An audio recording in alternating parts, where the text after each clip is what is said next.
नमस्कार, मी सचिन गव्हाणे आपलं स्वागत करतो मेट्रोना आयटी या बुलेटिनमध्ये। बुलेटिनची सुरुवात करूया एका ब्रेकिंग बातमीनं। मुंबई सिनेट निवडणुकीत युवा सेनेकडून अखिल भारतीय विद्यार्थी परिषदेला व्हाईट वॉश देण्यात आलेला आहे।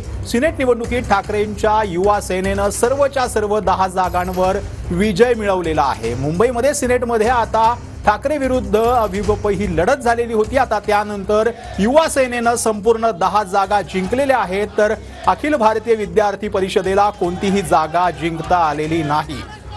आपले प्रतिनिधी निवृत्ती बाबर जे आहेत ते आपल्यासोबत फोन लाईन वरती जोडले गेलेले आहेत। बाबर, कारण की खूप ही चुरशीची निवडणूक होती। आधी ही निवडणूक स्थगित झालेली होती, त्यानंतर निवडणूक झाली आणि आता मतमोजणी पार पडलेली आहे। युवा सैनिकांचा जल्लोष जो आहे तो सध्या गगनात मावत नसल्याचं पाहायला मिळतंय। निवृत्ती, नक्कीच सचिन, आपण पाहतोय की युवा सेनेचा मोठा विजय जो आहे तो या सिनेट निवडणुकीमध्ये झाल्याचं आपल्याला पाहायला मिळतंय। युवा सेनेनं 10 पैकी 10 जागांवरती विजय जो आहे तो त्यांनी मिळवलेला आहे। यामध्ये खुला प्रवर्गामध्ये 5 आणि राखीव गटामध्ये 5 अशा 10 जागांमध्ये युवा सेनेने विजय मिळवलेला आहे। आपण जर पाहायला गेलं तर 2010 साली युवा सेनेनं 8 जागा जिंकल्या होत्या। त्यानंतर 2018 साली युवा सेनेनं 10 पैकी 10 जागा जिंकल्या होत्या। त्याच इतिहासाची पुनरावृत्ती जी आहे ती युवा सेनेनं केलेली आहे। आणि युवा सेनेच्या पदाधिकाऱ्यांकडून आपण पाहतोय की युनिव्हर्सिटी कॅम्पसमध्ये जो आहे तो मोठ्या प्रमाणात जल्लोष केला जातोय, गुलाल उधळला जातोय। त्यासोबतच भगवा झेंडा हाती घेऊन सर्व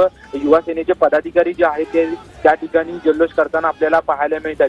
आणि हा जल्लोष जरी आता असला तरी उद्या देखील मातोश्रीवरती जल्लोष युवा सेनेच्या पदाधिकाऱ्यांकडून ठेवण्यात आलेला आहे। सर्व पदाधिकारी जे आहेत ते देखील त्या ठिकाणी जमा होणार आहेत। परंतु आपण जर पाहिलं तर अभाविप विरुद्ध युवा सेना ही अशी निवडणूक झाली होती आणि परंतु अभाविपच्या एकही उमेदवाराला जी आहे ती ही निवडणूक जिंकता आलेली नाही। पूर्ण निवडणूक जी आहे ती युवा सेनेनं 10चे 10 उमेदवार युवा सेनेचे जिंकलेले आहेत। त्याच्यामुळे पुन्हा एकदा युवा सेनेनं इतिहासाची पुन्हा नक्कीच निवृत्ती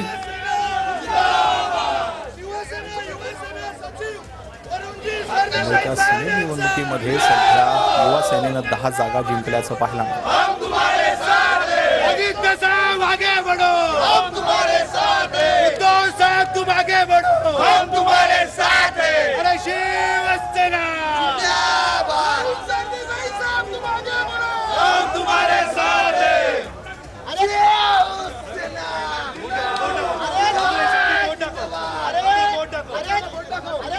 वर्षाच्या तरुणांनी महाशक्तीला झोपवला। 34 वर्षाच्या तरुणाने महाशक्तीला झोपवला। आदित्य साहेब अंगार बाकीचा बंगार इकडे बाजू सरकार बाकीचा बंगार आमच्या साहेबांचे नाही कुणाच्या बापाचे महाराष्ट्र आमच्या साहेबांचा नाही कुणाच्या बापाचा सिलेक्टो झाकी है विधानसभा बाकी है सिलेक्टो झाकी है।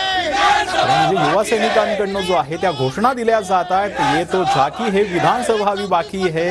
निवृत्ती, खरं म्हणजे युवा सेनेचा हा विजय जो आहे तो आता कार्यकर्त्यांमध्ये उत्साह पाहायला मिळतोय। कशा पद्धतीची चुरस या निवडणुकीत होती? नक्कीच सचिन, आपण पाहतोय की या ठिकाणी युवा सैनिकांकडून या ठिकाणी जल्लोष केला जातोय। सिनेट तो झाकी आहे विधानसभा अभी बाकी अशा प्रकारचा जल्लोष जो आहे तो युवा सेनेच्या पदाधिकाऱ्यांकडून केला जातोय। त्याचसोबतच आदित्य ठाकरे आणि वरुण सरदेसाई यांचे पोस्टर्स जे आहेत ते या संपूर्ण जल्लोषामध्ये असलेले आपल्याला पाहायला मिळतात। एकंदरीत आपण जर पाहिलं तर संपूर्ण ही निवडणूक जी आहे ती आदित्य